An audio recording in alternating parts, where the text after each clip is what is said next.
हमारी कहानी का मेन कैरेक्टर जो एक गैरेज में बैठा होता है और मेगालो बॉक्स के बारे में इंफॉर्मेशन देख रहा होता है। उसका बॉस उससे कहता है कि वो इस बड़े टूर्नामेंट में पार्टिसिपेट करे, पर जो ऐसा नहीं कर सकता क्योंकि वो इस देश का लीगल सिटीजन नहीं है। जो लोग सिटी के बाहर रहते हैं उन्हें फ्री पीपल कहा जाता है। ये लोग किसी भी सरकार के कंट्रोल में नहीं होते, पर इनके पास सिटीजनशिप भी नहीं होती है। जो एक अंडरग्राउंड बॉक्सिंग अरेना फाइट करता है जहां गैंगस्टर्स बैटिंग करते हैं। जब वो अपनी फाइट के लिए जा रहा होता है तो उसका ट्रेनर नैनबू उससे थोड़े पैसे उधार मांगता है क्योंकि उसने अभी अभी एक जुआ हारा होता है, जो कि फाइट भी फिक्स्ड होती है जिसमें उसे हारने का नाटक करना होता है ताकि ऑर्गेनाइजर्स बैटिंग मनी को लूट सके। इस वजह से वो काफी डिप्रेस्ड रहता है, पर एक इलीगल सिटीजन होने के नाते उसके पास यही एक ऑप्शन होता है जिससे वो पैसे कमा सकता है। फाइट से पहले जो को एक हेडसेट दिया जाता है ताकि वो नैनबू के इंस्ट्रक्शन को सुन सके। वो एक पुराने गियर भी पहनता है जो मेगालो बॉक्स फाइटर्स के कंपैरिजन में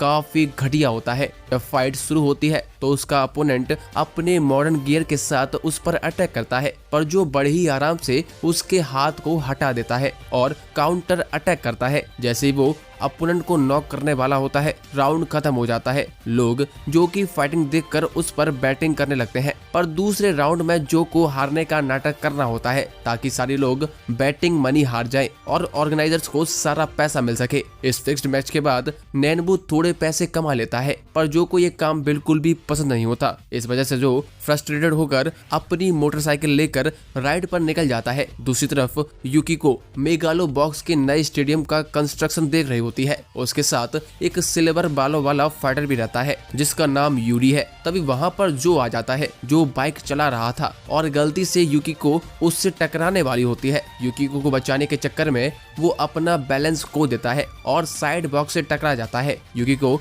उससे माफी मांगती है और एक बिजनेस कार्ड दे देती है ताकि जो को अगर कोई हेल्प चाहिए हो तो वो उसकी हेल्प कर सके। पर जैसे ही जो को पता चलता है कि यूकिको मेगालो बॉक्स टूर्नामेंट की ऑर्गेनाइजर है तो वो कार्ड फेंक देता है और उस टूर्नामेंट को बेकार कहने लगता है। इस बात पर गुस्सा होकर यूरी उसे एक मैच के लिए चैलेंज करता है, पर यूकिको उसे रोक लेती है और वापस ले जाती है। अगली सुबह जो फिर से एक और अंडरग्राउंड फिक्स्ड मैच के लिए रेडी हो जाता है, पर इस बार उसका अपोनेंट नहीं आता। तभी हम देखते हैं कि यूरी रिंग में एंटर करता है। ये देखकर सभी लोग हैरान हो जाते हैं क्योंकि यूरी मेगालो बॉक्स का करंट चैंपियन है। वो जो से कहता है कि वो आखिरी रात का हिसाब चुकाने आया है। नैनबू जो को रोकने की कोशिश करता है, पर जो नैनबू को मुक्का मारकर अलग कर देता है और यूरी के चैलेंज को एक्सेप्ट कर लेता है। फाइट शुरू होती है। जो यूरी पर अटैक करता है, पर यूरी को एक भी पंच नहीं लगते। वहीं यूरी सिर्फ एक हल्का सा पंच मारकर ही जो को चोट पहुंचा देता है। फिर यूरी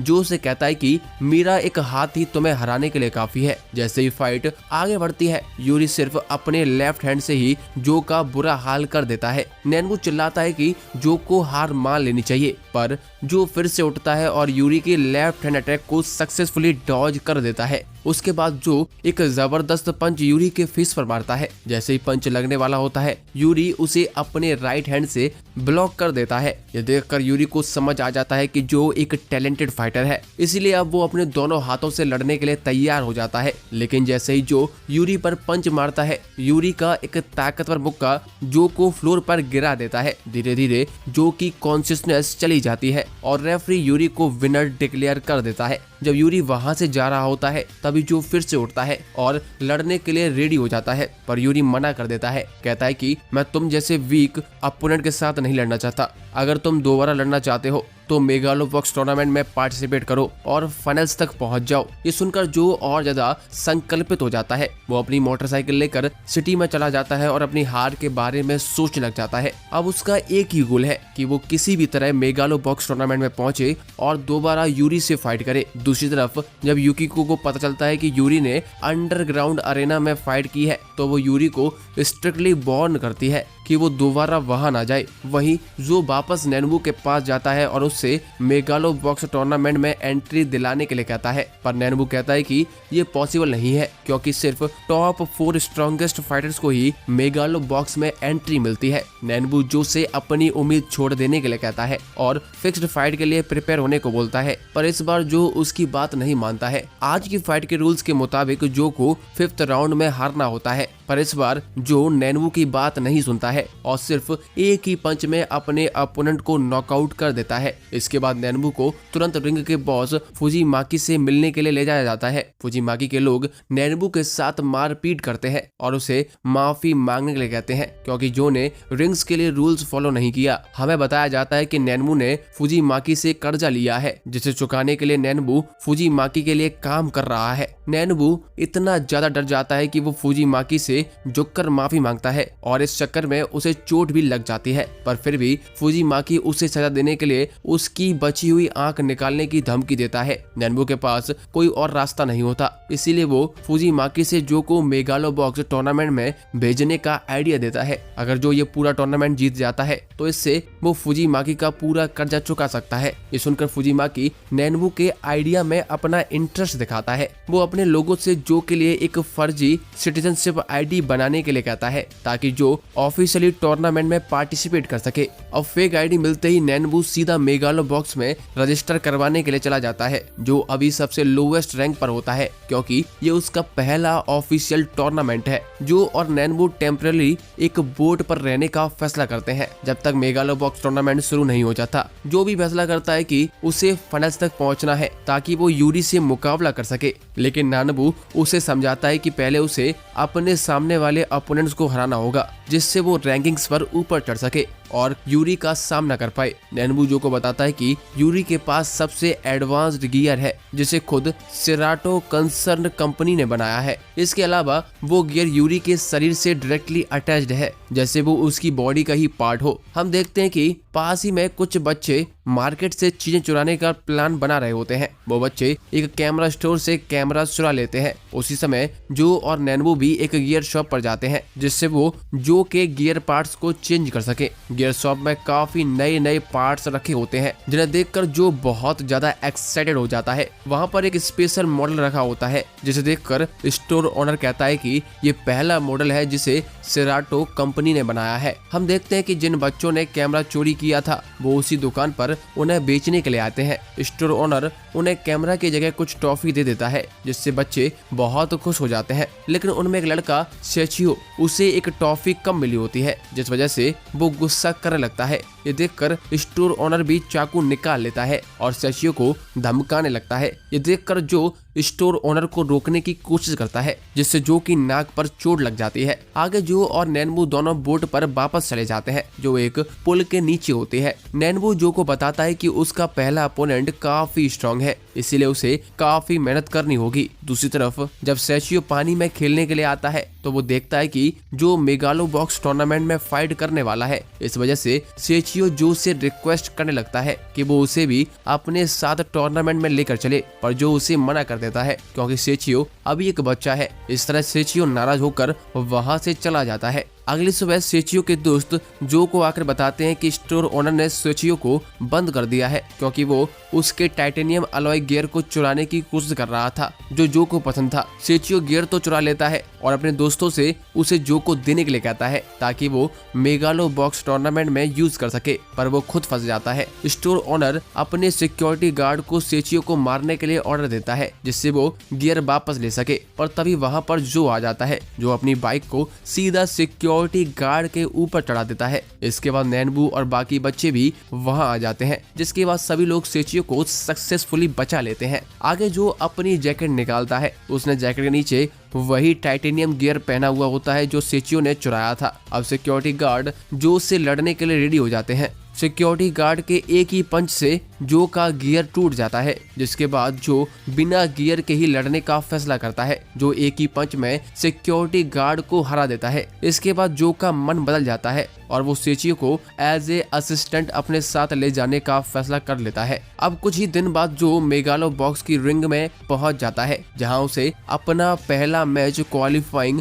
लड़ना होता है। उसका अपोनेंट 185th रैंक का स्ट्रॉन्ग फाइटर है। यहाँ पर सभी के लिए सबसे बड़ा सरप्राइज ये होता है कि जो जो बिना गियर के ही लड़ रहा है। असल में पिछली रात को नैनवू फैसला करता है कि जो बिना गियर के फाइट करेगा। अगर जो ऐसा करता है तो स्ट्रॉन्ग अपोनेंट और मीडिया दोनों ही जो पर बहुत ध्यान देंगे। इससे जो की प्रमोशन भी जल्दी हो जाएगी और उसे फाइनल तक पहुंचने का मौका भी मिल जाएगा। अब सभी लोग जो को देखकर हैरान होते हैं क्योंकि उसने गियर नहीं पहना होता। फाइटर को लगता है कि जो उसे बहुत लाइटली ले रहा है। रेफरी भी अनाउंस करता है कि गियर पहले कंपलसरी नहीं है। इसके बाद मैच शुरू हो जाता है। जो फाइटर के पंचेस से बचने के लिए उसे बार बार फेस पर पंच कर रहा होता है। फाइटर गियर पहने हुए होता है जिसकी वजह से उसकी मूवमेंट भी स्लो होती है, लेकिन फाइटर का एक ही पंच जो को जमीन पर पटक देता है। ये देखकर नानबू और सेचियो दोनों टेंशन में आ जाते हैं और उसे चीयर करने लगते हैं। जो रेफरी के 10 काउंट करने से पहले खड़ा हो जाता है। इसके बाद दोनों फाइटर्स थोड़ा रेस्ट करने लगते हैं। अपोनेंट फाइटर का पंच इतना स्ट्रांग होता है कि जो को चक्कर आने लगते हैं। वहीं पूरा क्राउड भी उसका मजाक उड़ाने लगता है। आगे जैसे ही राउंड स्टार्ट होता है, जो रिंग में फाइटर से दूर रहने का ट्राई करता है, पर फाइटर जो को पकड़ लेता है और उसे पंच मारने ही वाला होता है। इस पर रेफरी फाइटर को जो से अलग कर देता है। फाइटर के एक्शंस अलाउड नहीं होते, इसीलिए रेफरी फाइटर को वार्निंग भी देता है। नैनबू नोटिस करता है कि जो बिना गियर के लड़ने से डर रहा है, इसीलिए नैनबू जो को मोटिवेट करता है और उसे अपने डर पर काबू करने के लिए कहता है। नैनबू की बात सुनकर जो खुद को कंट्रोल कर लेता है और नैनबू के साथ अपनी ट्रेनिंग को याद करता है, जिसके बाद जो रिंग में बहुत अच्छे से मूव करने लगता है। फाइटर जो पर अटैक करने की कोशिश करता है, लेकिन वो उसकी बॉडी को हिट नहीं कर पाता। जो इजीली एक बहुत ही स्ट्रॉन्ग पंच मारता है, जिसकी वजह से फाइटर गिर जाता है। जब रेफरी देखता है कि फाइटर हार चुका है तो वो तुरंत जो को विनर डिक्लेयर कर देता है। चारों तरफ की ऑडियंस ये देखकर सरप्राइज हो जाती है और खड़े होकर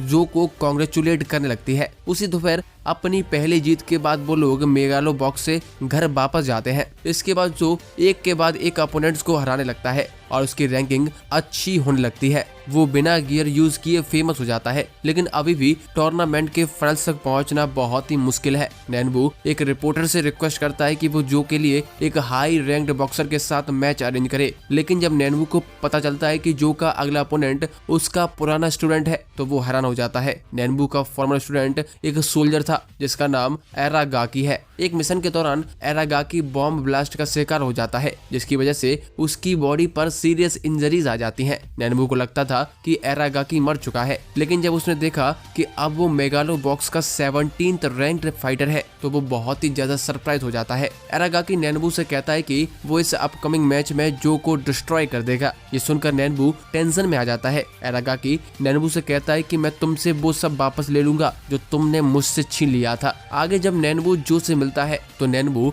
जो से अगला मैच स्किप करने के लिए कहता है, क्योंकि वो समझ गया था कि एरागाकी को हराना मुश्किल है। जब उन्होंने ऑनलाइन रिसर्च किया तो पता चला कि बॉम्ब ब्लास्ट की वजह से अपने दोनों लेग्स को खो दिया है और अब वो प्रोस्थेटिक लेग्स का यूज करता है। ये देखकर नैनबू और भी ज्यादा शॉक हो जाता है, लेकिन जो नैनबू की बात नहीं सुनता क्योंकि उसका ड्रीम एक स्ट्रॉन्ग फाइटर से लड़ना था। अगले कुछ दिनों तक जो लगातार प्रैक्टिस करता रहता है ताकि वो अगले मैच के लिए तैयार हो सके। नैनबू जो को बताता है कि 10 साल पहले एरागाकी भी मेगालो बॉक्स में पार्टिसिपेट करता था, लेकिन आर्मी में भर्ती होने की वजह से वो अपना करियर छोड़ देता है। पर जब एरागाकी वापस आता है तो वो अपनी इंजर्ड बॉडी के साथ 17th रैंक तक का सफर तय करता है। एरागाकी के अब तक के सारे अपोनेंट्स उसके पावरफुल पंचेस की वजह से हॉस्पिटल पहुंच गए होते हैं। दूसरी तरफ एरागाकी भी अपने मैच के लिए इंटेंस ट्रेनिंग कर रहा है। उसका करंट कोच उसको समझाता है कि उसके लिए जो से लड़ना जरूरी नहीं है, लेकिन एरागाकी सिर्फ अपनी जेलसी और गुस्से की वजह से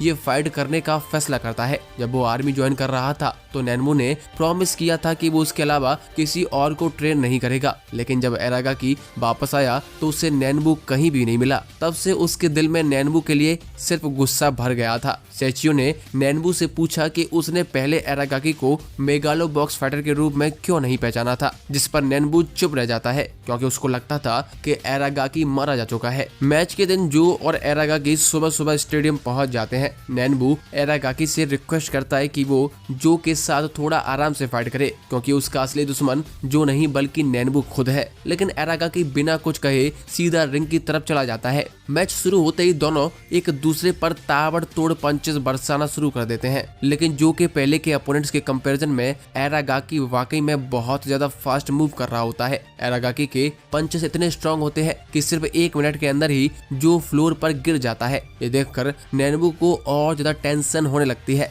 लेकिन जो धीरे धीरे उठ जाता है और वापस फाइट करने लगता है। पर असल में जो एरागाकी के रैपिड अटैक्स को समझ नहीं पाता। नैनबू ऑब्जर्व करता है कि एरागाकी अपने प्रोस्थेटिक लेग्स को स्प्रिंग की तरह यूज कर रहा है ताकि वो ज्यादा स्मूथली मूव कर सके। एरागाकी इतनी फास्ट पंचेस मार रहा होता है कि जो रिएक्ट तक नहीं कर पाता। तभी रेफरी विसल बजा देता है और फर्स्ट राउंड एंड हो जाता है। अब ब्रेक में नैनबू जो को फिर से मैच छोड़ने का सजेशन देता है, लेकिन जो मना कर देता है और कहता है कि जब तक मैं एरागाकी को हरा नहीं देता तब तक मैं गिव अप नहीं करूंगा। थोड़ी देर बाद मैच फिर से शुरू होता है। इस बार जो नैनबू की ट्रेनिंग को याद करता है और अप्लाई करना शुरू कर देता है। ये देखकर एरागाकी को और ज्यादा गुस्सा आ जाता है और साथ में और ज्यादा फोर्स के साथ अटैक करना शुरू कर देता है। हाफ टाइम के दौरान एरागाकी को उसके पुराने दिन याद आ जाते हैं जब नैनबू ने उसको डिफेंस और अटैक का बैलेंस सिखाया था, लेकिन अब वो सिर्फ एक ही मोटिव से फाइट कर रहा है कि उसे हर कीमत पर जो को हराना है। पर धीरे धीरे जो को भी समझ आने लगता है कि एरागाकी सिर्फ रिवेंज लेने के लिए फाइट नहीं कर रहा, बल्कि उसके अंदर एक अलग ही दुख छुपा हुआ है। तीसरे राउंड शुरू होता है। एरागाकी फिर से बहुत ही पावरफुल पंचेस मारना शुरू कर देता है, पर अब जो समझ चुका होता है कि उसे कैसे टैकल करना है। धीरे धीरे जो एरागाकी की स्पीड को अडॉप्ट कर लेता है और एक जबरदस्त पंच मारता है जिससे एरागाकी पूरा हिल जाता है। जो जहां पहले डिफेंड भी नहीं कर पा रहा था वो अब अटैक भी करने लगता है। ये देखकर नैनबू खुश हो जाता है, जो भी लगातार पावरफुल पंचेस मारना शुरू कर देता है, जिस वजह से एरागाकी को भी सिर्फ डिफेंड करना पड़ता है। एरागाकी भी हार मानने वालों में से नहीं होता, इसीलिए वो भी फुल फोर्स से जो पर अटैक करने लगता है। दोनों फाइटर्स एक दूसरे के अगेंस्ट इक्वली फाइट कर रहे होते हैं, जिसको देखकर ऑडियंस की चीयर्स और ज्यादा लाउड हो जाती है। लेकिन तभी रेफरी विसल बजा देता है और ये राउंड भी खत्म हो जाता है। ब्रेक के दौरान एरागाकी सरेंडर कर देता है क्योंकि उसके पास फाइट करने के लिए और ताकत नहीं बची होती। इस वजह से रेफरी तुरंत जो को विनर डिक्लेयर कर देता है, जिसको देखकर नैनबू और साचियो बहुत ज्यादा खुश हो जाते हैं। इस मैच के बाद एरागाकी भी रिटायरमेंट लेने का फैसला करता है क्योंकि उसकी हेल्थ अब और फाइट करने लायक नहीं बची थी। वो कहता है कि मैं बस जो के लिए एक स्टेपिंग स्टोन बनना चाहता था जिस पर चढ़कर जो आगे बढ़ सके। एरागाकी नैनबू से कहता है कि मेरे मन में तुम्हारे लिए कभी भी कुछ बुरा नहीं था, बल्कि मैं तो तुम्हारा शुक्रगुजार हूँ क्योंकि तुमने ही मुझे बॉक्सिंग की दुनिया से मिलाया था। दूसरी तरफ सिराटो कंसर्न कंपनी मेगालो बॉक्स के सेमीफाइनल्स के लिए 3 फाइटर्स को सिलेक्ट करती है, लेकिन पूरी मीडिया सिर्फ एक ही फाइटर में इंटरेस्टेड होती है जो कि होता है जो, क्योंकि जो बिना गियर यूज किए फाइट करता है। अब यूरी को भी पता चल गया था कि जो ने एरागाकी को हराकर रैंकिंग में 17th पोजीशन ले ली है। इस जीत के बाद जो का नाम हर जगह छा जाता है और वो सिटी के बाहर रहने वाले फ्री लोगों के लिए एक हीरो बन जाता है। इस बीच हम देखते हैं कि युकिको का बड़ा भाई मिकियो भी एक टॉप 4 फाइटर के साथ मैच की तैयारी कर रहा होता है। नैनबू जब अरेना के बाहर मैच देखता है तभी युकिको वहां से गुजर रही होती है। नैनबू कैजुअली कहता है कि युकिको जरूर अपने भाई को सेमीफाइनल्स तक ले जाने के लिए कुछ जुगाड़ कर रही होगी, लेकिन युकिको जवाब देती है कि वो किसी के साथ नाइंसाफी नहीं करेगी क्योंकि मेगालो बॉक्स एक फेयर टूर्नामेंट है। हम देखते हैं कि मिकियो एक ऐसा गियर यूज करता है जो ऑटोमेटिकली उसके अपोनेंट्स के मूव को एनालाइज कर सकता है और बिना किसी एफर्ट के उसके लिए फाइट कर सकता है। इस वजह से सिर्फ कुछ ही राउंड्स में उसने इजीली टॉप 4 बॉक्सर्स को हरा दिया है। सेमीफाइनल्स के लिए टॉप 3 बॉक्सर डिसाइड हो चुके होते हैं और फाइनल स्पोर्ट के लिए जो और मिकियो के बीच एक मैच होना होता है। जो भी ये मैच जीतेगा वो सीधा सेमीफाइनल्स को एंटर कर जाएगा। जो इस मैच के पहले अच्छी प्रैक्टिस करने की कोशिश करता है, लेकिन उसकी बॉडी अभी तक एरागाकी वाले मैच की इंजरी से रिकवर नहीं हुई होती है। इस बीच हम देखते हैं कि सिराटो कंसर्न के कुछ लोग चाहते हैं कि बिना फाइट के ही मिकियो को सेमीफाइनल्स में भेज दिया जाए क्योंकि वो इस पावरफुल कॉर्पोरेशन का एक की मेंबर है। लेकिन युकिको इस आइडिया के विरोध में होती है क्योंकि उसको लगता है कि ये प्लेयर्स के साथ बहुत ही नाइंसाफी होगी। दरअसल युकिको इसीलिए भी मिक्यू को सेमीफाइनल्स में नहीं भेजना चाहती, क्योंकि अगर उसका भाई जीत गया तो वो युकिको की जगह सेराटो कंसर्न कंपनी का प्रेसिडेंट बन जाएगा। युकिको ऐसा बिल्कुल भी होना देना नहीं चाहती है। युकिको आर्मी को सेराटो कंसर्न के गियर सेट्स बेचने का प्लान बना रही है ताकि उन्हें वेपन्स के रूप में यूज किया जा सके। उसने ही यूरी के लिए बॉडी इंटीग्रेटेड गियर बनवाया था जो कि बहुत सफल रहा। इस वजह से उसके ग्रैंडफादर ने मिकियो की जगह उसे सेराटो कंसर्न कंपनी का प्रेसिडेंट बनाया था, जबकि मिकियो अपने ऑटोमेटिक गियर प्रोजेक्ट में फेल हो जाता है। मिकियो को रियलाइज हो गया था कि युकिको नहीं चाहती कि वो मेगालो बॉक्स का चैंपियन बने, क्योंकि अगर ऐसा होता है तो सबको दिख जाएगा कि मिकियो का ऑटोमेटिक गियर युकिको के गियर से ज्यादा बेहतर है। इसीलिए मिकियो फैसला करता है कि वो ये टूर्नामेंट को हर कीमत पर जीतेगा और सेराटो कंसर्न कंपनी का प्रेसिडेंट भी बनेगा। अब हर दिन बहुत सारे लोग जो से मिलने के लिए आने लगते हैं और जो भी लगातार प्रैक्टिस कर रहा होता है जिससे वो मिकियो को हरा सके। लेकिन सभी को टेंशन इस बात की होती है कि मिकियो का गियर उसके अपोनेंट के हर मूव को पहले ही प्रेडिक्ट कर सकता है। आखिर अब वो दिन आ जाता है जब जो और मिकियो का मैच होने वाला होता है। जो संकल्पित होता है कि वो ये मैच जरूर जीतेगा और फाइनल्स में पहुंचकर दोबारा यूरी का सामना करेगा। लेकिन जब उसका ग्रुप रिंग की तरफ जा रहा होता है तभी उन्हें मिकियो एंट्रेंस पर खड़ा हुआ दिखाई देता है। हमें पता चलता है कि मिकियो को मालूम हो गया था कि जो एक फेक आईडी का यूज करके टूर्नामेंट में पार्टिसिपेट कर रहा है। वो जो को धमकी देता है कि अगर जो टूर्नामेंट से खुद बैकआउट नहीं करेगा तो वो ये सच सबको बता देगा। ये सुनकर जो और उसके दोस्तों को बहुत गुस्सा आ जाता है और उनके पास कोई दूसरा रास्ता भी नहीं होता। इसीलिए जो मेगालो बॉक्स टूर्नामेंट से विड्रॉ कर लेता है। इस वजह से मिकियो बिना फाइट किए सेमीफाइनल्स में पहुंच जाता है। आगे जो का ग्रुप वापस बोट पर जाता है ताकि वो अपनी अगली स्ट्रेटजी के बारे में सोच सकें। नानाबू को ये थोड़ा अजीब लगता है क्योंकि अगर मिकियो चाहता तो वो सिंपली जो की फेक आईडी की सच्चाई सबको बता देता, पर उसने ये बात किसी को नहीं बताई। इसका मतलब मिकियो जरूर कुछ छुपा रहा है। सेमीफाइनलिस्ट के अनाउंसमेंट सेरेमनी में सिर्फ कुछ घंटे ही बचे होते हैं। नैनबू अपने बॉस फुजीमाकी से उसकी हेल्प करने के लिए कहता है जिससे उन्हें मिकियो के बारे में जानकारी मिल सके। फुजीमाकी नैनबू से कहता है कि उसने जो फेक आईडी बनाई थी वो इतनी आसानी से डिटेक्ट नहीं हो सकती है। मिकियो केवल इसीलिए शक कर रहा होता है क्योंकि जो और उसका ग्रुप अंडरग्राउंड अरेना में काफी फेमस थे। इसी वजह से फुजीमाकी श्योर होता है कि मिकियो के पास कोई सॉलिड एविडेंस नहीं है जो को एक्सपोज कर सके। अब फुजीमाकी एक मिजुहारा नाम के एक आदमी को ढूंढने के लिए अपने कुछ आदमी भेजता है। मिजुहारा पहले सेराटो कंसर्न में एक इंजीनियर हुआ करता था और उसने वहां नए जनरेशन के गियर डेवलप करने में मदद की थी। मिकियो भी उस प्रोजेक्ट का पार्ट था, लेकिन एंड में युकिको का डिजाइन जीत जाता है क्योंकि मिकियो का ऑटोमेटिक गियर एक रियल फाइट में काफी एरर दिखा रहा था। मिजुहारा उन्हें बताता है कि मिकियो का गियर सिर्फ उन ओपोनेंट्स के मूव को प्रेडिक्ट कर सकता है जो गियर यूज करते हैं। ये सुनकर नैनबू समझ जाता है कि मिकियो बिना गियर वाले फाइटर्स जैसे जो को डिफीट नहीं कर सकता है। उसको ये भी पता चल जाता है कि युकिको नहीं चाहती कि मिकियो सेमीफाइनल्स में पहुंच सके। इस वजह से नैनबू अकेले में युकिको से मिलने का फैसला करता है ताकि वो युकिको को कन्विंस कर सके कि जो और मिकियो का रीमैच होना चाहिए। लेकिन युकिको नैनबू की इस रिक्वेस्ट को रिजेक्ट कर देती है क्योंकि जो मैच से पहले ही अपना नाम विड्रॉ कर चुका होता है। हम देखते हैं कि जो और सेचियो दोनों नैनबू का इंतजार कर रहे थे कि क्या नैनबू युकिको को कन्विंस कर पाएगा। नैनबू युकिको को धमकी भी देता है कि अगर वो नहीं मानती है तो वो ये न्यूज फैला देगा कि सेराटो कंसर्न कंपनी ने चीटिंग करके मिकियो को सेमीफाइनल्स में पहुंचा दिया है। लेकिन युकिको नानबू को एक कमरे में बंद कर देती है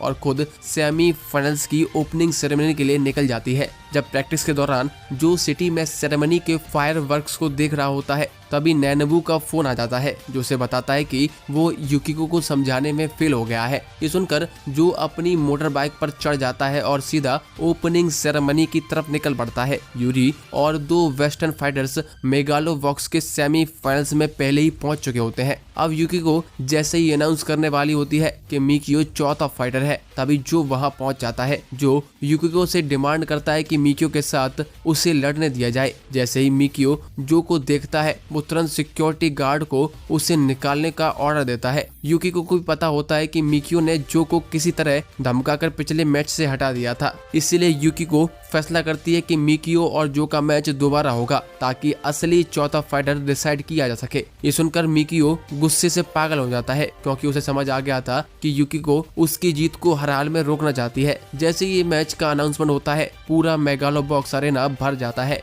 और बाहर के लोग भी टीवी पर मैच देखने लगते हैं। थोड़ी देर में दोनों के बीच मैच शुरू हो जाता है जो के लिए मिकियो से लड़ना इतना आसान नहीं होता। नानबू सेचियो को समझाता है कि मिकियो ने अपने गियर में नए फीचर डाल दिए हैं जिसकी वजह से वो अब कुछ हद तक बिना गियर वाले फाइटर्स के मूवमेंट्स को पढ़ पा रहा है, जो वही टेक्निक यूज करना शुरू कर देता है जो उसे नैनबू ने सिखाई थी। लेकिन मिकियो का गियर उसके मूवमेंट्स को कॉपी करना शुरू कर देता है और जो को उसी के मूव से नॉकआउट कर देता है। धीरे धीरे ब्रेक के दौरान सबको पता चल जाता है कि मिकियो का गियर जितनी ज्यादा देर तक मैच खेलेगा वो उतना ही ज्यादा पावरफुल बनता जाएगा। तीसरे राउंड में भी यही चलता रहता है और जो रिंग से बाहर गिर जाता है, लेकिन जो हार मानने को तैयार नहीं होता क्योंकि उसे पता था कि मिकियो की पावर उसके गियर से आती है ना कि खुद के अंदर से। मिकियो भी ये देखकर हैरान होता है कि जो बार बार गिरने के बाद भी उठ कैसे जाता है। तभी सब देखते हैं कि जो बिना किसी स्टांस के सिर्फ खड़ा होता है और मिकियो का गियर उस पर अटैक करने की जगह सिर्फ देख रहा होता है।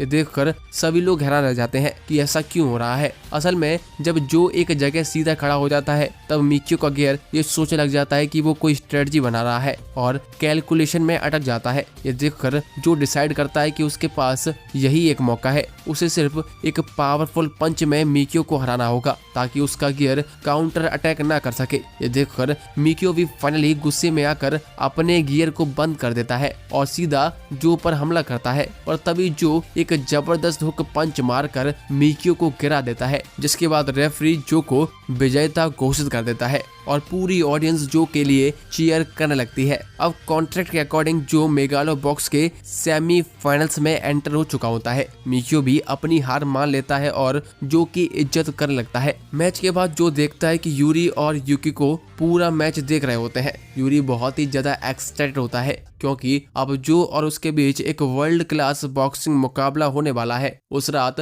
पूरा एरिया जो की जीत का जश्न मनाता है, लेकिन जो पार्टी में अटेंड नहीं करता क्योंकि उसे अपने रूम में आराम करने को कहा जाता है। जब सब पार्टी एंजॉय कर रहे होते हैं तभी फुजिमाकी वहां आता है और नानबू को बाहर बुलाता है। हमें बताया जाता है कि 3 महीने पहले नानबू ने फुजिमाकी से एक डील की थी ताकि वो जो को मेगालो बॉक्स टूर्नामेंट में एंट्री दिलाने में मदद करेगा। नानबू ने वादा किया था कि सेमीफाइनल्स में जो जानबूझकर हार जाएगा ताकि फुजिमाकी बैटिंग से बहुत ज्यादा पैसा कमा सके। नानबू इस डील को रिफ्यूज नहीं कर सकता था क्योंकि उसके ऊपर अभी भी बहुत ज्यादा कर्जा होता है। जब जो को ये सच पता चलता है तो उसे बहुत गुस्सा आता है और वो गुस्से में नानबू को एक मुक्का भी मार देता है। इसके बाद जो अपनी मोटरसाइकिल लेकर वहां से निकल जाता है। सेचियो भी ये देखकर बहुत दुखी होता है कि नानबू ने उन्हें धोखा दिया है। अगले दिन सेराटो कंसर्न कंपनी सेमीफाइनल्स के 4 सबसे पावरफुल फाइटर के लिए एक प्रेस कॉन्फ्रेंस रखती है। जो वहां नहीं जाता, उसकी जगह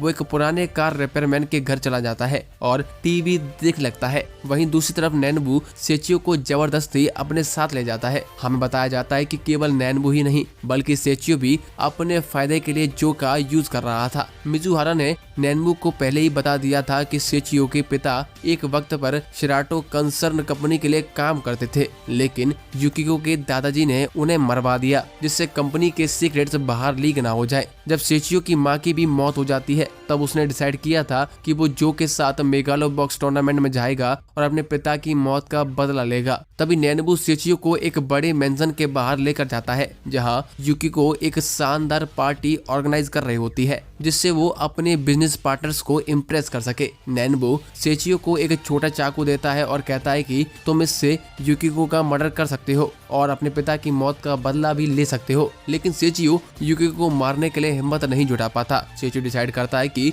वो दूसरों की तरह किसी को मार नहीं सकता है। नानबू भी क्लियरली समझ गया था कि अगर जो ने फुजिमाकी की शर्त को मानने से इनकार कर दिया तो वो डेफिनेटली उन्हें मार देगा। इसलिए नानबू सेचियो को युकिको के पास छोड़ देता है और उसे सेचियो का ध्यान रखने रखने के लिए कहता है जब तक मेगालो बॉक्स टूर्नामेंट खत्म नहीं हो जाता। जब युकिको को पता चलता है कि उसके ग्रैंडफादर की वजह से सेचियो के पिता की जान गई थी तो वो तुरंत इसकी भरपाई करने के लिए हाँ कह देती है। अगले दिन पहला सेमीफाइनल्स यूरी और स्पेन के बॉक्सर पेपे के बीच शुरू होता है। युकिको मिलिट्री के कुछ रिप्रेजेंटेटिव्स को भी वहां पर मैच देखने के लिए इनवाइट करती है ताकि वो यूरी के गियर की परफॉर्मेंस को देख सकें। जैसे ही फाइट शुरू होती है पेपे अपने पावरफुल पंचेस से यूरी पर अटैक करना शुरू कर देता है, लेकिन यूरी आसानी से उसके अटैक्स को काउंटर करता है। दोनों फाइटर्स एकदम बराबरी पर एक दूसरे को टक्कर दे रहे होते हैं और हजारों स्पेक्टेटर्स जोर जोर से चीयर कर रहे होते हैं, लेकिन यूरी एक जबरदस्त हुक पंच मारता है जो पेपे के जबड़े के नीचे लगता है। इससे पेपे जमीन पर जा गिरता है। इस तरह यूरी एक बार फिर से मेगालो बॉक्स के फाइनल राउंड में पहुंच जाता है। उसी रात जो नदी के किनारे खड़ा होता है तभी वो यूरी को अपने डॉग के साथ वॉक करते हुए देखता है। जब यूरी उसके पास आता है तब जो उसके हुक पंच की तारीफ करता है जो उसने पेपे को मारा था, लेकिन जो अब भी संकल्पित होता है कि वो सेमीफाइनल्स जीतकर यूरी के साथ एक रियल मैच खेलेगा। अगली सुबह नैनवू कार रिपेयरमैन के पास जाता है और उसे एक हेडसेट भेजता है और कहता है कि वो इसे जो को दे दे। जैसे ही जो हेडसेट को लेता है वो सीधा अपने सेमीफाइनल मैच के लिए अरेना की तरफ चला जाता है। सेमीफाइनल्स में जो का मुकाबला अमेरिका के बॉक्सर ग्लेन से होने वाला है, जो नैनवू को बचाने के लिए फुजीमाकी के साथ हिस्ट्री की सबसे बड़ी मैच फिक्सिंग डील के लिए मान जाता है। नैनवू भी फुजीमाकी के साथ एक वीआईपी रूम में बैठा होता है और मैच शुरू होने का इंतजार कर रहा होता है। कुछ ही देर बाद ग्लेन धीरे धीरे एक गोल्ड प्लेटेड कार में रिंग के पास आता है। वहीं सब लोग हैरान हो जाते हैं जब वो जो को अपने पुराने गियर पहने हुए देखता है। उन्हें लगता है कि जो ने गियर सिर्फ इसीलिए पहना है क्योंकि ग्लेन उसके पहले वाले अपोनेंट से काफी स्ट्रॉन्ग है। जैसे ही नैनवू जो को गियर में देखता है उसे समझ आ जाता है कि जो ने फुजीमाकी के प्लान को मान लिया है। वहीं यूरी को ये देखकर विश्वास नहीं होता कि जो अपने प्राइड को छोड़कर गियर कैसे पहन सकता है। दूसरी तरफ सेचियो और उसके दोस्त भी बाहर से ये मैच देखना शुरू कर देते हैं। जब सेचियो देखता है कि जो ने फुजीमाकी के प्लान को फॉलो करने का फैसला किया है तो वो गुस्से में वहां से भाग जाता है। मैच के पहले कुछ मिनट तक जो सिर्फ ग्लेन के अटैक से बचने की कोशिश करता है ताकि वो पहले राउंड को सरवाइव कर सके। फुजीमाकी भी ये देखता है कि जो सिर्फ एक्टिंग कर रहा है ताकि ऑडियंस को कुछ भी पता ना लग सके। जैसे ही दूसरा राउंड शुरू होता है जो तुरंत ग्लेन पर अटैक करना शुरू कर देता है। नैनवू कहता है कि जो को सेकंड राउंड में सरवाइव करना है ताकि प्लान सही से काम कर सके,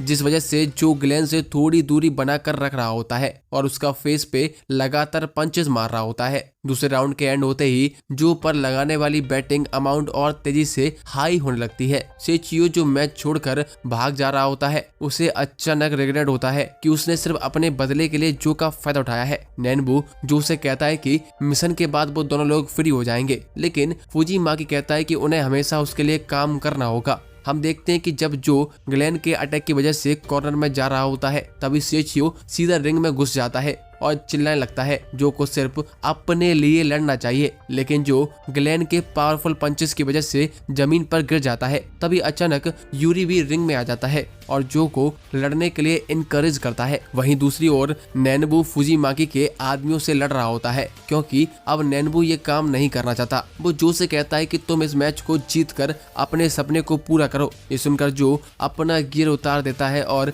ग्लेन से एक रियल फाइट करने लगता है। जो एक जबरदस्त पंच ग्लेन के फेस पर मारता है जिससे ग्लेन नॉकआउट हो जाता है। ये देखकर रेफरी जो को विनर डिक्लेयर कर देता है। इसके बाद सेचियो खुशी से भागकर जो के गले लग जाता है। यूरी भी ये मान लेता है कि उसने जो के जैसा स्ट्रॉन्गेस्ट फाइटर कभी नहीं देखा है। मैच के तुरंत बाद जो और सेचियो वीआईपी रूम में नैनवू को बचाने के लिए जाते हैं, लेकिन तब तक देर हो चुकी होती है। फुजीमाकी नैनवू की बची हुई आंख भी निकाल लेता है ताकि उसका लोन पूरा हो सके। वो जो से कहता है कि अब तुम नैनवू को यहाँ से ले जा सकते हो और अब से मेरा और तुम्हारा कोई लेना देना नहीं है। दूसरी तरफ युकिको ने मिलिट्री के साथ एक बिजनेस कॉन्ट्रैक्ट साइन कर लिया होता है। आर्मी चाह रही होती है कि यूरी उस गियर के साथ ये चैंपियनशिप जीते, लेकिन यूरी अचानक डिसाइड करता है कि वो बिना गियर के जो के साथ एक फेयर फाइट करेगा। युकिको ये सुनकर डर जाती है, लेकिन यूरी कहता है कि ये उसकी इच्छा है और वो तुरंत सेराटो कंसर्न कंपनी छोड़कर चला जाता है। अब जो बहुत ज्यादा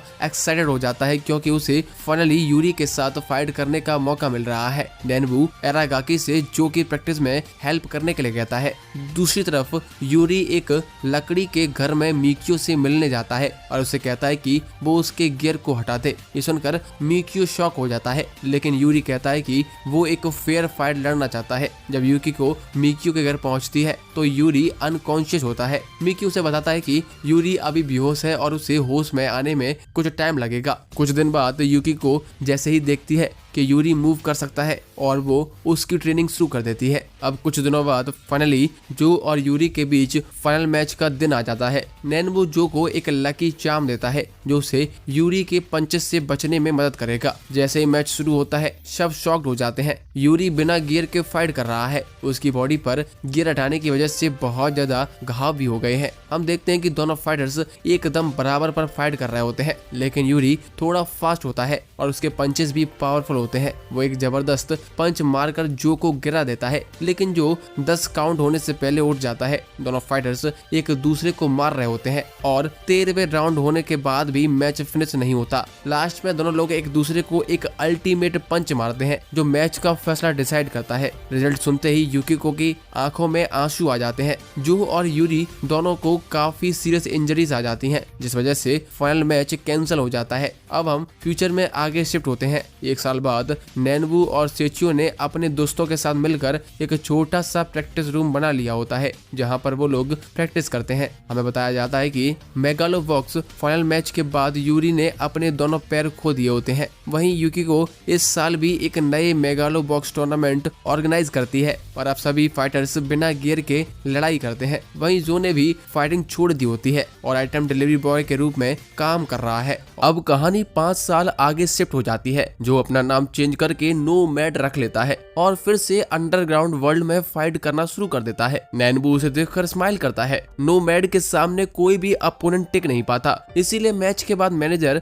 नोमैड को अपना फाइटिंग स्टाइल बदलने के लिए कहता है, क्योंकि नोमैड बहुत जल्दी फाइट को खत्म कर देता है और लोग इतना ज्यादा इंटरटेन नहीं होते हैं। इस पर नोमैड कहता है कि अगर तुम्हें लोगों को इंटरटेन करना है तो किसी इक्वल स्ट्रेंथ वाले अपोनेंट को ले आओ। उसके बाद नोमैड अपनी लास्ट सैलरी लेता है और वहां से चला जाता है। आगे नोमैड अपने होटल रूम में बैठा होता है। उसे नैनबू वापस दिखाई देता है। नैनबू कहता है कि तुम अपना जीवन बर्बाद कर रहे हो, बिना किसी मकसद के यूं ही भटक रहे हो। नाम चेंज करने से तुम्हारा पास्ट नहीं बदल जाएगा। इससे नोमैड गुस्से में आकर नैनबू पर बोतल फेंक देता है और वो अचानक से गायब हो जाता है। नोमैड की अचानक से तबीयत बिगड़ने लगती है। उसका सर दर्द करता है, बॉडी कांपती है जैसे वो कमजोर हो रहा हो, जिस वजह से उसे पेन किलर्स लेनी पड़ती हैं। तभी टीवी पर मेगालोबॉक्स की न्यूज चलती है। हमें बताया जाता है कि जो यूरी के मैच के बाद गायब हो गया था, जिसके बाद कोई भी ऑफिशियल अनाउंसमेंट नहीं आई, जिससे सभी को लगता है कि वो रिटायर हो गया है। दवाई लेने के बाद नोमैड एक बार में जाता है। वहां वो इतनी शराब पीता है कि वो बेहोश हो जाता है। जब उसे होश आता है तो कोई एक आदमी उसे ड्रिंक के लिए बुलाता है, लेकिन नोमैड तुरंत उठता है और वहां से चला जाता है।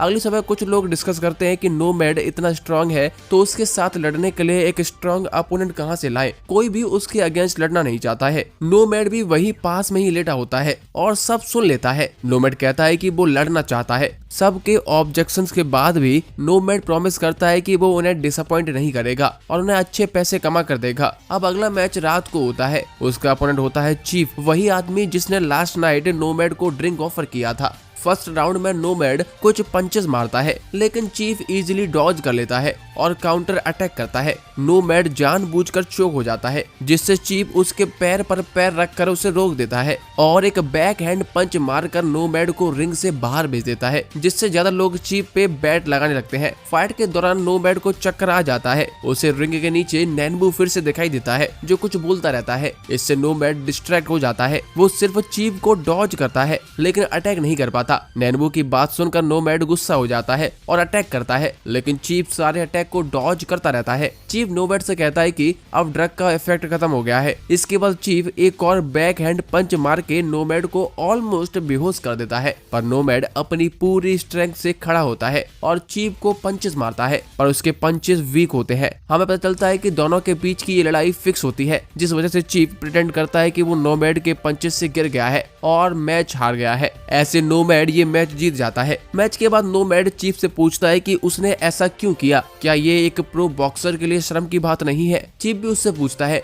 आखिर ये बोलने वाले तुम कौन होते हो। इससे नोमैड को गुस्सा आ जाता है और चीफ पर हमला कर देता है, लेकिन चीफ उसके रिब्स पर पंच मार देता है। आगे चीफ कहता है कि अगर तुम ड्रग यूज नहीं करते तो शायद तुम अभी जमीन पर पड़े नहीं होते। अगले दिन नोमैड जॉब के लिए एक और अरेना में जाता है। कॉन्ट्रैक्ट साइन करने के बाद एक इमिग्रेंट बच्चा उसकी बाइक चुरा लेता है। उसका नाम मियो है। बाइक बेचकर आए हुए पैसों से वो अपने दोस्तों को सुपरमार्केट में ट्रीट देता है। मियो एक लोकल गैंग का पार्ट है। पैसा खर्च करने के बाद वो लोग वापस अपने अड्डे पर जाते हैं और वहाँ कुछ लोगों को परेशान कर रहे होते हैं। तभी नोमैड मियो को पकड़ लेता है और उसको उसकी माँ के पास ले जाता है। बाद में मियो नोमैड को उसकी बाइक के पास ले जाता है, लेकिन मियो ने उसकी बाइक के पार्ट्स को ऑलरेडी बेच दिया था। अचानक बात करते करते नोमैड बेहोश फील करता है और गिर जाता है। अब नोमैड को जब होश आता है तो वो किसी के रूम में लेटा था। एक्चुअली ये मियो का घर है। मियो की माँ नोमैड को आराम करने के लिए कहती है जब तक उसकी बाइक रिपेयर नहीं हो जाती। मियो अपनी माँ के साथ एक इमिग्रेंट एरिया में रह रहा होता है। वो सभी लोग एक पुरानी बस में रहते हैं।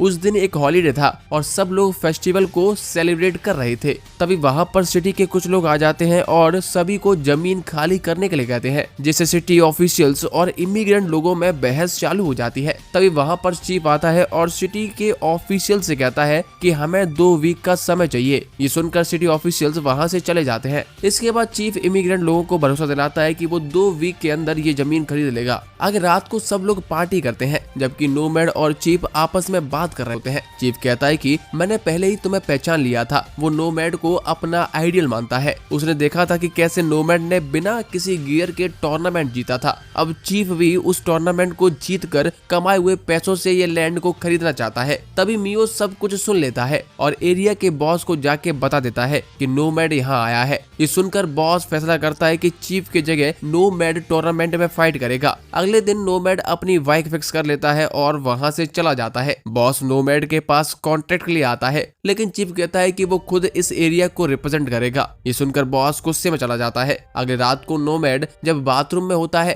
तो उससे नैनबू वापस दिखाई देता है और उसे ड्रग्स लेने के लिए कहता है। तब हमें पता चलता है कि नैनबू एक्चुअली में मर चुका है। ये सब नोमैड के माइंड का सिर्फ इल्यूजन है। नोमैड ड्रग्स का पैकेट उठाता है और चीफ के घर चला जाता है। नोमैड चीफ के ड्रीम को पूरा करने में उसकी हेल्प करना चाहता है। इस पर चीफ भी उसे ड्रग्स छोड़ने में हेल्प करने के लिए कहता है। अगले दिन दोनों प्रैक्टिस करते हैं। चीफ नोमैड से स्ट्रेटजी पूछता है। नोमैड कहता है कि हमें कम से कम पंचेस खाने हैं और जब एक बार ओपोनेंट थक जाए फिर हमें काउंटर अटैक करना है। प्रैक्टिस के टाइम नोमैड को फिर से नैनबू की इमेज दिखती है और नोमैड का सर दर्द करने लगता है। उसे वो वक्त याद आता है जब नैनबू मर गया था। शायद नोमैड ने कुछ गलती की थी, जिसके लिए सैचुओ भी उससे कहता है कि वो उसे कभी माफ नहीं करेगा। दूसरी तरफ एरिया का बॉस किसी को अपनी सुपरमार्केट में घुसने नहीं देता है, क्योंकि नोमैड की जगह चीफ टूर्नामेंट में हिस्सा ले रहा है, जिस वजह से सभी इमिग्रेंट लोग चीफ से नोमैड को टूर्नामेंट में भेजने के लिए कहते हैं, क्योंकि लोग अब भी चीफ पर इतना भरोसा नहीं करते। चीफ सभी से कहता है कि हमारी जगह है, इसके लिए हमें खुद लड़ना चाहिए, हम किसी अनजान को आगे नहीं भेज सकते हैं। आगे मियो की माँ चीफ को सपोर्ट करती है। वहीं दूसरी तरफ ड्रग ना लेने की वजह से नोमैड का काफी तेज सर दुख रहा होता है। ये देखकर चीफ उसके लिए एक कप चाय बनाता है। चीफ नोमैड से कहता है कि तुम्हें स्ट्रांग बनना चाहिए, पहले से ही लाइफ में कई सारी डिफिकल्टीज हैं जिनका सामना हमें हर कीमत पर करना होगा। अगली सुबह टूर्नामेंट में चीफ का पहला मैच है। चीफ का अपोनेंट कैनन होता है। शुरुआत में कैनन लगातार चीफ पर हमला करता है, पर चीफ पेशेंटली अपनी बारी का वेट कर रहा था। जब कैनन थोड़ा थक जाता है तब चीफ फुल पावर से कैनन पर हमला करता है और उसे आसानी से हरा देता है।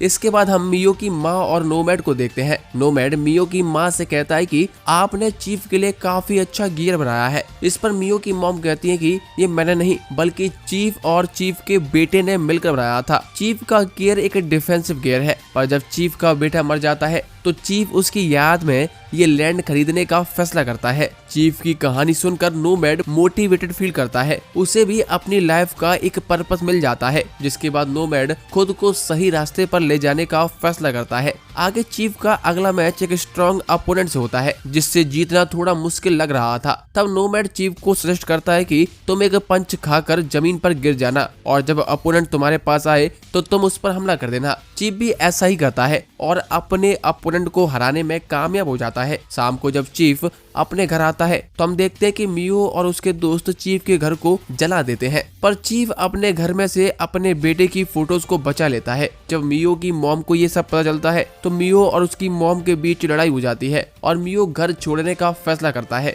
घर छोड़ते वक्त मियो चीफ से कहता है कि आपका लड़का आपकी वजह से ही मरा है। ये देखकर नोमैड को सेचियो की याद आ जाती है, जब सेचियो ने नैनवू की डेथ के लिए नोमैड को ब्लेम किया था। आगे नोमैड और चीफ दोनों चीफ के बेटे की ग्रेव पर जाते हैं और उसे याद करते हैं। चीफ का अगला मैच फाइनल होता है। फाइनल में उसका सामना मामिया से है। मैच शुरू होने से पहले मामिया चीफ को उल्टा सीधा कहता है, जिससे चीफ मामिया पर अटैक करने ही वाला था, लेकिन लकीली नोमैड उसे रोक लेता है। ये सब मामिया का प्लान था, पर नोमैड चीफ को बचा लेता है। मैच में चीफ पहले अटैक करता है, लेकिन वो इनअफेक्टिव होता है। मामिया ऑलमोस्ट चीफ को नॉकआउट कर देता है। आगे ब्रेक के दौरान चीफ एडमिट करता है कि जैसे जैसे वो बूढ़ा हो रहा है उसका गुस्सा और भी बढ़ रहा है। इस पर नोमैड उसे याद दिलाता है कि उसने प्रॉमिस किया था कि वो ये टूर्नामेंट जरूर जीतेगा। दूसरी तरफ मियो सिटी छोड़ने के लिए निकलता है, लेकिन उसे चीफ के साथ हुई कॉन्वर्सेशन याद आती है। जैसे ही उसे अपनी गलती का एहसास होता है तो वो ड्राइवर को कार फाइटिंग अरेना में ले जाने के लिए कहता है। आगे रिंग में चीफ नोमैड के हर इंस्ट्रक्शन को फॉलो करता है और अपोनेंट्स पर बार बार अटैक करता है। इससे मामिया गिर जाता है, लेकिन वो फिर से उठता है और अपने बॉस की एडवाइस सुनता है। वो जानबूझकर डर्टी खेलना शुरू कर देता है। इस वजह से उसका पॉइंट्स भी कट होते हैं, पर उसे कोई फर्क नहीं पड़ता। मामिया चीफ की गर्दन के पीछे पंच मारता है, जिससे चीफ दोबारा फ्लोर पर गिर जाता है, लेकिन अभी भी वो हारा नहीं था।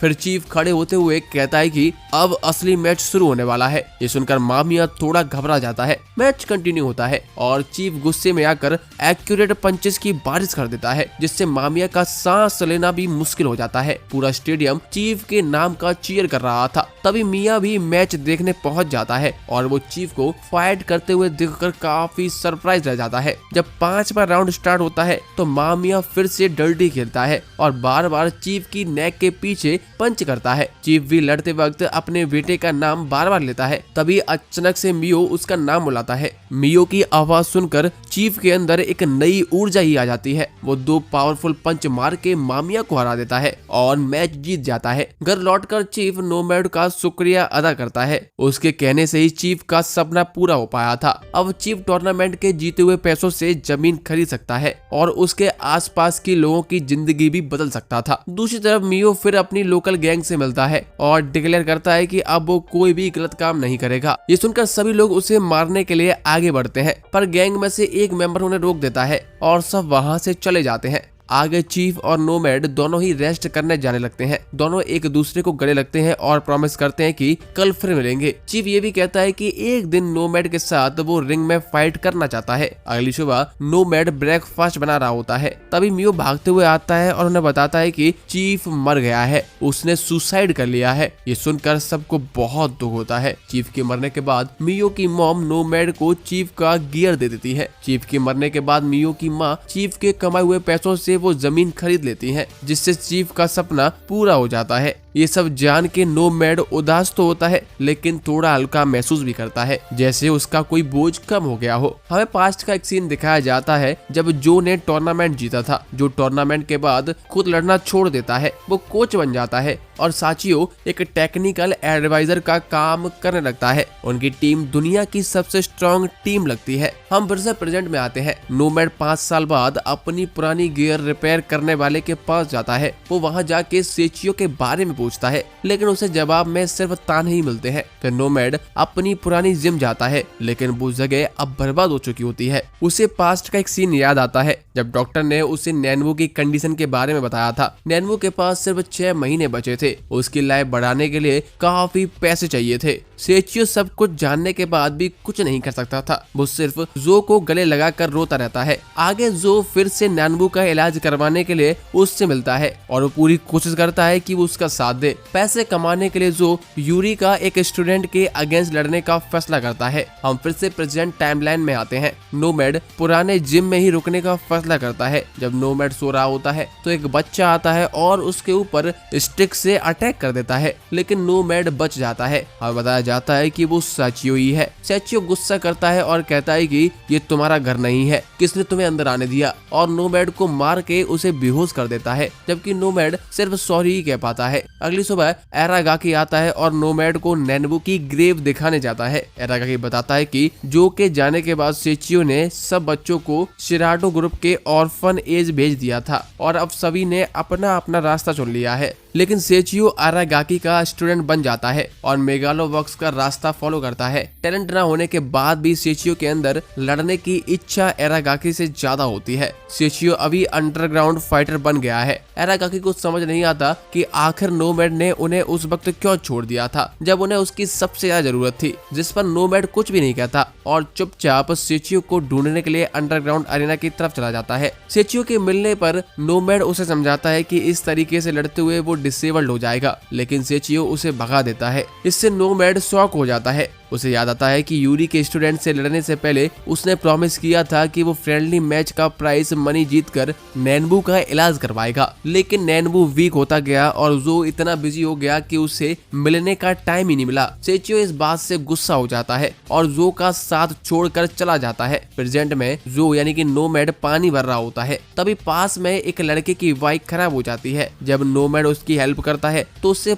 पता चलता है कि वो लड़का सेचियो का दोस्त बेंजी है। बेंजी अब शहर में एक रेस्टोरेंट का ओनर है। बेंजी जल्दी में होता है और नोमैड से बचने की कोशिश करता है, लेकिन गलती से अपने रेस्टोरेंट का एडवर्टाइजमेंट गिरा देता है। आगे हम देखते हैं कि सेचियो अपने दोस्तों के साथ बेंजी के रेस्टोरेंट में जो के वापस आने की बात कर रहा होता है। तभी दो कस्टमर आते हैं और उनके फ्रेंड को छेड़ने की कोशिश करते हैं। ये देखकर सेचियो उन्हें एक बियर की बोतल से मारता है और उन्हें रेस्टोरेंट से भगा देता है। अगले दिन जब सेचियो वहाँ नहीं होता तो वो लोग रेस्टोरेंट में आकर तोड़ फोड़ करते हैं और बेंजी का बिजनेस लाइसेंस भी छीन लेते हैं। वो दोनों भी अंडरग्राउंड फाइटर्स हैं। जब सेचियो को ये पता चलता है तो सेचियो उनका पीछा करता है और सेचियो उनसे कहता है कि अगर तुम लाइसेंस वापस कर देते हो तो मैं तुम्हें अंडरग्राउंड मैचेस का पूरा प्राइज मनी दे दूंगा। इस पर वो लोग सेचियो के सामने एक कंडीशन रखते हैं कि उसे यूजी जियामा के साथ फाइट करनी होगी। यूजी जियामा एक स्ट्रॉन्ग अंडरग्राउंड फाइटर है। जब ये बात नोमैड को पता चलती है तो वो सेचियो की हेल्प करने के लिए अपने पुराने बॉस के पास जाता है और उसकी हेल्प मांगता है, जिसके बाद बॉस नोमैड को सेचियो की जगह फाइट करने के लिए कहता है और नोमैड तुरंत मान लेता है। जैसे ये मैच शुरू होता है नोमैड को अपने फ्रेंडली मैच की याद आती है जब नैनबू क्रिटिकल कंडीशन में था। बीच मैच में जब जो को पता चला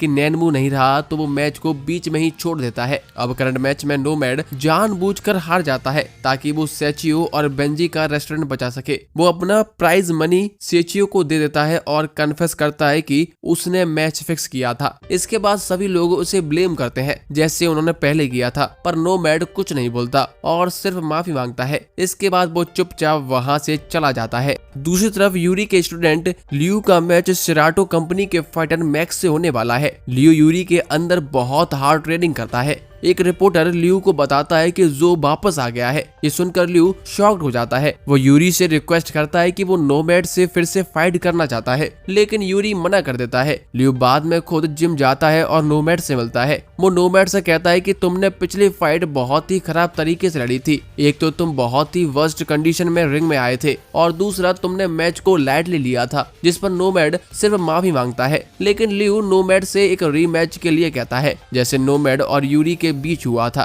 जब नोमैड और लियू बात कर रहे होते हैं तो एक यंग रिपोर्टर सब कुछ सुन लेता है। आगे हमें मैक के बारे में बताया जाता है। मैक वैसे तो एक एवरेज बॉक्सर होता है, पर उसे गुस्सा बहुत जल्दी आता है। जब उसकी वाइफ प्रेग्नेंट थी तब मैक बॉक्सिंग छोड़ देता है और बाद में वो पुलिस ऑफिसर बन जाता है। लेकिन एक झगड़े के दौरान वो एक बच्चे की जान बचाता है, पर एक बुलेट उसकी स्पाइन में लग जाती है और वो पैरालाइज हो जाता है, जिसके बाद मैक कोमा में चला जाता है। फिर उसकी मुलाकात एक बिजनेसमैन शाकुमा से होती है जो उसे एक नए ट्रीटमेंट के लिए रेडी करता है। इस ट्रीटमेंट का नाम ब्रेन कोडिंग सिस्टम है। ये प्रोजेक्ट भी शिराटो कॉर्पोरेशन का है। रिकवरी के बाद मैक वापस रिंग में आता है और शिराटो कंपनी का रिप्रेजेंट करता है। रिकवरी के बाद से मैक अपना हर मैच जीतता है और सब उसे मैक एरा कहने लगते हैं। मैक कहता है कि वो सिर्फ अपनी फैमिली के लिए जीत रहा है। अब प्रेजेंट में नोमैड फिर लियू की जिम जाता है और दोनों लोग ट्रेनिंग स्टार्ट कर देते हैं। दो लड़के चुपके से उनकी ट्रेनिंग रिकॉर्ड करते हैं। ट्रेनिंग के दौरान नोमैड पहले मार खाता है,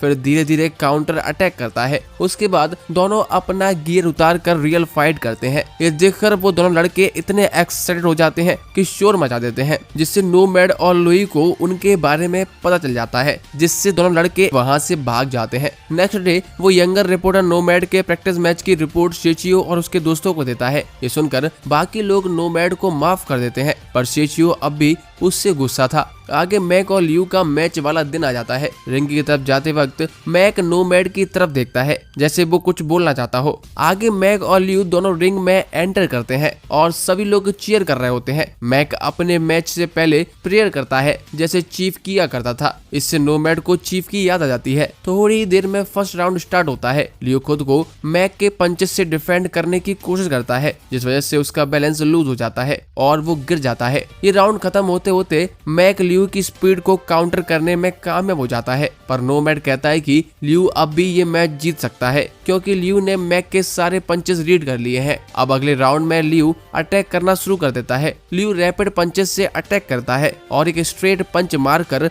मैक को ब्लीड कर देता है। आगे लियू का स्टोमक पंच मैक को जमीन पर गिरा देता है। ये देखकर रेफरी 9 सेकंड तक काउंट करता है, पर तब तक मैक उठ जाता है। लियू चाहता तो मैक को वहीं पर आसानी से हरा सकता था, लेकिन लियू चाहता था कि मैक का इनर बीस्ट बाहर आ जाए और उसे एक अच्छा मैच लड़ने को मिले। इसके बाद थर्ड राउंड में लियू मैक को और ज्यादा चिढ़ाने जाता है। इस पर मैक हमला करता है, पर लियू उसे आसानी से डॉज कर लेता है और काउंटर अटैक करता है, जिससे मैक दोबारा गिरता है, पर फिर भी वो हिम्मत करके उठ जाता है। लास्ट में लियू फाइनली मैच खत्म करने का डिसाइड करता है और एक हार्ड पंच मारता है, लेकिन मैक तुरंत ही रिकवर करके एक स्ट्रॉन्ग पंच लियू के फेस पर मार देता है, जिससे लियू दूर जाकर गिरता है। फिर मैक कॉन्टिन्यूसली पंचेस मारता है, जिससे लियू काफी ज्यादा घायल हो जाता है और लास्ट में लियू का कोच सरेंडर करने के लिए एक व्हाइट टॉवल रिंग में फेंक देता है, जिससे मैच वहीं खत्म हो जाता है और मैक जीत जाता है। इसके बाद लियू को हॉस्पिटल ले जाया जाता है।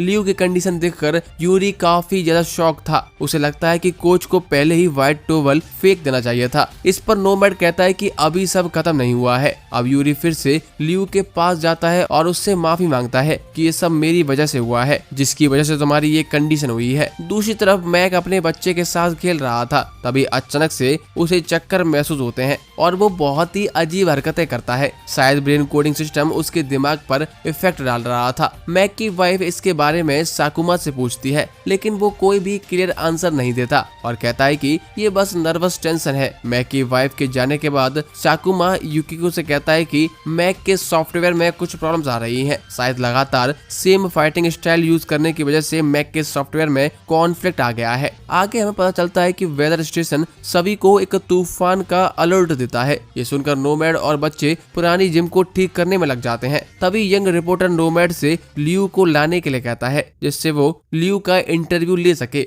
लेकिन नोमैड जानता है कि लियू की कंडीशन खराब है, इसीलिए वो कुछ नहीं कहता। दूसरी तरफ प्रेसिडेंट युकिको फिर से साकुमा से मिलने जाती है। मैक की कंडीशन देखकर वो आर्मी के सोल्जर्स के ब्रेन ट्रांसप्लांट के अगेंस्ट होती है, पर साकुमा कहता है कि देश के लिए ये बहुत ही बढ़िया ऑप्शन है। आगे जब लियू होश में आता है तो डॉक्टर कहते हैं कि उसकी फिजिकल कंडीशन अब शायद कभी ठीक ना हो पाए, लेकिन लियू खुद पर विश्वास करता है। वहीं सेचियो अब भी अंडरग्राउंड मैचेस में लड़ रहा होता है। एरागाकी उसके पास आता है और कहता है कि बच्चे फिर से जिम को रिपेयर कर रहे हैं। सेचियो बाहर से टफ बनने की कोशिश करता है, लेकिन अंदर ही अंदर वो थोड़ा इमोशनल हो जाता है। जब तूफान आता है तो वो फिर से जिम को डैमेज कर देता है, लेकिन नोमैड और बच्चे उसे प्रोटेक्ट करने में लग जाते हैं। फाइनली जब तूफान चला जाता है तब नोमैड एरागाकी से पूछता है कि आखिर सेचियो एक फाइटर क्यों बना। इस पर एरागाकी बताता है कि साचियो इस जगह को प्रोटेक्ट करना चाहता है और तुम्हारा रिप्लेसमेंट का काम कर रहा है ताकि ये फैमिली कभी हार ना जाए। अब हम फिर से मैक पर शिफ्ट होते हैं।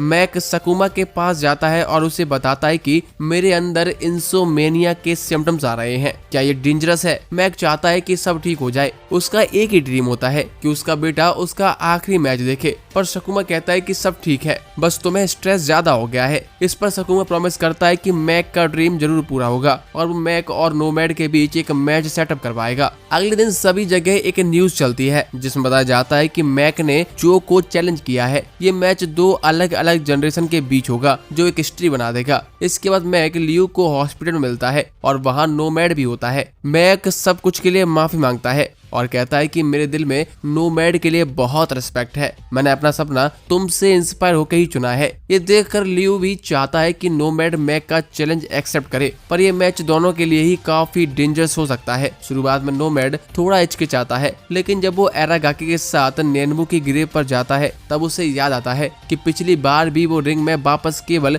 नेनबू के लिए ही गया था। इसके बाद नोमैड सेचियो से मिलने जाता है और सोचता है कि सेचियो उसे माफ कर देगा और उसका साथ देगा, लेकिन सेचियो मना कर देता है क्योंकि अब सेचियो का गोल एक बॉक्सर बनना है, ना कि किसी का असिस्टेंट बनना। नोमैड कहता है कि सेचियो एक बॉक्सर बनने के लायक नहीं है। ये प्रूव करने के लिए नोमैड एक कंडीशन रखता है और कहता है कि हम दोनों फाइट करेंगे और जो हारेगा उसे बॉक्सर बनने का सपना छोड़ना पड़ेगा। इस पर सेचियो तुरंत ही अग्री कर लेता है। ऑब्वियसली सेचियो नोमैड को नहीं हरा पाता, जिससे मैच के बाद सेचियो उदास होकर वहाँ से चला जाता है और नोमैड रेस्ट करने के लिए बैठ जाता है। तभी उसका हेडेक वापस से शुरू हो जाता है और वो वापस जमीन पर गिर जाता है। तभी सेचियो उसे जल्दी से हॉस्पिटल ले जाता है। डॉक्टर चेक करके बताते हैं कि कोई सीरियस इशू नहीं है, लेकिन ड्रग्स छोड़ने की वजह से नोमैड को लगातार हेडेक्स हो रहे हैं। अब हॉस्पिटल में बच्चे नोमैड से मिलने आते हैं। तभी नोमैड को भी होश आ जाता है और वो सभी से नॉर्मली बात करता है। नोमैड कहता है कि सब ठीक है, पर एक मोटा लड़का कहता है कि नेनबू ने भी वही बात बोली थी और अब वो मर चुका है। इस पर नोमैड प्रॉमिस करता है कि वो कभी भी उन्हें फिर से टेंशन में नहीं डालेगा।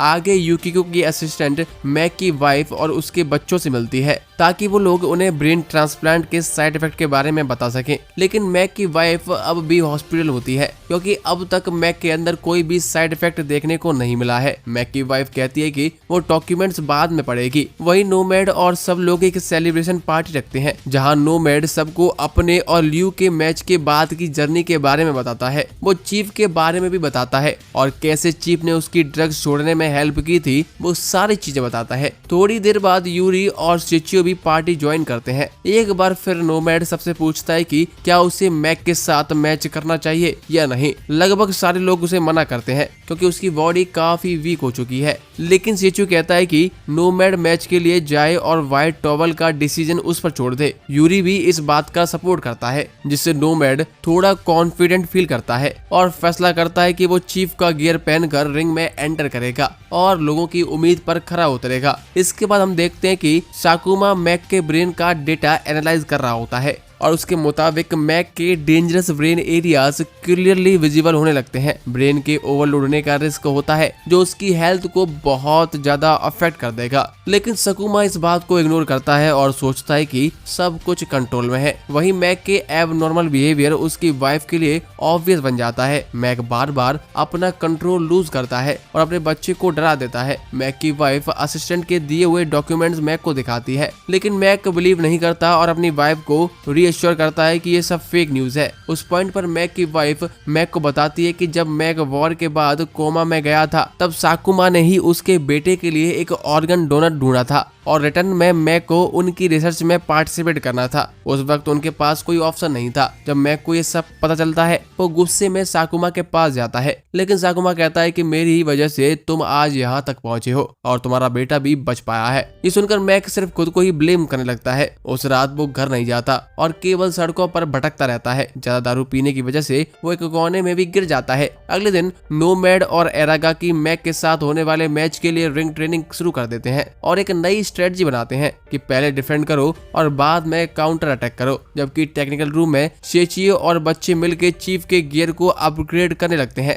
वो लोग गियर पर एक न्यू स्किन लगाते हैं ताकि उसका मोशन और ज्यादा कंफर्टेबल हो जाए। हम देखते हैं कि मैक कुछ दिनों से घर नहीं गया होता है और बस अपनी ही कार में पड़ा होता है। तभी एक पुलिस ऑफिसर उसकी कार चेक करता है। हमें पता चलता है कि ये पुलिस वाला मैक का ओल्ड कलीग है। दोनों पुरानी यादें ताजा करते हैं। उसका कलीग उसकी रिसेंट मैचेस की काफी तारीफ करता है और कहता है कि मैं तुम्हारे सारे मैचेस देखता हूँ। उन्हें मैक पे बहुत गर्व है। ये सब सुन के मैक को अपना पास्ट याद आता है, जैसे टूर्नामेंट का पहला दिन, अपनी वाइफ से पहली मुलाकात, अपने बेटे के साथ बिताए हुए सारे हैप्पी मोमेंट्स और पुलिसमैन से एक फाइटर बनने तक का सफर। इन सब से मैक को रियलाइज हो जाता है कि मेरे लिए मेरी फैमिली ही सब कुछ है और मैं उसे खोना नहीं चाहता हूँ। जिसके बाद मैक फिर से अपनी फैमिली के पास चला जाता है। फैमिली से मिलने के बाद मैक सकुमा के पास जाता है और कहता है कि अब मैं तुम्हारा पपेट नहीं बनूंगा और मैं अपने तरीके से फाइट करूंगा। ये सुनकर सकुमा मैक को सिर्फ गुड लक ही बोलता है और कहता है कि तुम हार कर कंपनी को नीचे मत ले जाना। कुछ दिन बाद मैक और नोमैड के बीच सुपर क्लासिक मैच होता है। मैच इतना हीटेड होता है कि पूरी सिटी ये मैच देख रही होती है। पूरा स्टेडियम फुल होता है और होस्ट के हर वर्ड पर क्राउड चीयर कर रहा था। मैक और नोमैड के इंट्रोडक्शन के बाद दोनों लोग एक साथ पंच मारना शुरू करते हैं, लेकिन दोनों ही मिस कर जाते हैं। उसके बाद दोनों तेजी से पंचेस एक्सचेंज करने लगते हैं। मैक अपना पावरफुल स्टाइल यूज करता है, लेकिन एक्सीडेंटली नोमैड का पंच उसे ब्लीड कर देता है। दूसरी तरफ युकिको सुकुमा से पूछती है कि क्या तुमने मैक का डेटा चेंज किया है। इस पर सुकुमा कहता है कि मुझे नहीं पता, तुम क्या बात कर रही हो। पर सुकुमा को ये पता नहीं होता कि उसकी असिस्टेंट ऑलरेडी युकिको से मिल चुकी है और सकुमा के सारे गलत काम युकिको को रिपोर्ट कर देती है। हमें बताया जाता है कि मैच के पहले मैक असिस्टेंट को उसके ब्रेन को क्लोजली मॉनिटर करने के लिए कहता है, जिससे वो कंट्रोल ना हो सके। आगे युकिको सकुमा की डिसऑनेस्टी से बिल्कुल भी खुश नहीं होती, जिससे सकुमा गुस्सा हो जाता है और युकिको को धमकाने लगता है कि वो सब कुछ पब्लिक में एक्सपोज कर देगा। लेकिन युकिको पहले ही सारी जिम्मेदारी लेने के लिए मेंटली प्रिपेयर्ड होती है। मैच के बीच मैक का स्टेटस फिर से डेंजरस लेवल को क्रॉस कर जाता है, जिसकी वजह से उसकी पावर और ज्यादा बढ़ जाती है और वो नोमैड को एक हुक मारता है जो उसे सरप्राइज कर देता है। फिर मैक एक बीस्ट की तरह चार्ज करता है। नोमैड थोड़ी देर तक तो डिफेंड करता है, फिर प्रेशर से निकलने के लिए वो मैक के स्टोमक और फेस पे पंच मारता है। ये देखकर ऑडियंस शॉक में रह जाती है, लेकिन अब मैक एक मशीन की तरह फाइट करने लगता है और तुरंत उठकर मैच को कंटिन्यू करता है। अचानक हम देखते हैं फिर से मैक का कॉम्बैट स्टाइल नॉर्मल हो जाता है। ये देखकर सब कहते हैं कि अब मैक बिना सिस्टम पे डिपेंड किए अपनी असली स्ट्रेंथ से फाइट कर रहा है। आगे नोमैड फिर से काउंटर अटैक करता है, लेकिन उसके पंचेस वीक होते हैं। मैक के स्ट्रॉन्ग ब्लोज से नोमैड और ज्यादा वीक लगने लगता है। ये देखकर सेचियो थोड़ा नर्वस हो जाता है कि अगर मैच ज्यादा लंबा चला तो नोमैड की जान भी जा सकती है। तभी सेचियो तुरंत व्हाइट टॉवल रिंग में डाल देता है और नोमैड को बचा लेता है। भले ही नोमैड हार जाता है, लेकिन सब खुश थे। सभी के लिए मैच ड्रामेटिक और सेटिस्फाइंग था। सब नोमैड को लेजेंड के रूप में कांग्रेचुलेट करते हैं। मैच के बाद युकिको अनाउंस करती है कि ब्रेन ट्रांसप्लांट प्रोजेक्ट कंप्लीट हो गया है और मैक उसका जीता जागता एग्जाम्पल है। लेकिन ये चीज कंपनी के मिशन के अगेंस्ट है, इसीलिए वो रिजाइन कर देती है और कंपनी अपने भाई को दे देती है। रिजाइन करने के बाद युकिको ऑर्फन्स की मदद करने में लग जाती है, जिससे वो अपने पाप का प्रायश्चित कर सके। अंत में सेचियो अपना कोचिंग बिजनेस स्टार्ट करता है और जिम की जिम्मेदारी नोमैड को दे देता है। इसके साथ ही ये कहानी खत्म होती है। दोस्तों, इसका नाम था मेगालो बॉक्स। आपको कैसा लगा है हमारी वीडियो को लाइक करके और कॉमेंट करके जरूर बताएं, हमें अच्छा लगता है। और हो सके तो हमारे व्हाट्सएप चैनल को फॉलो कर ले, हम वहां पर नई यूनिक अपडेट लाने की कोशिश करते हैं, तो उसको फॉलो कर लीजिए।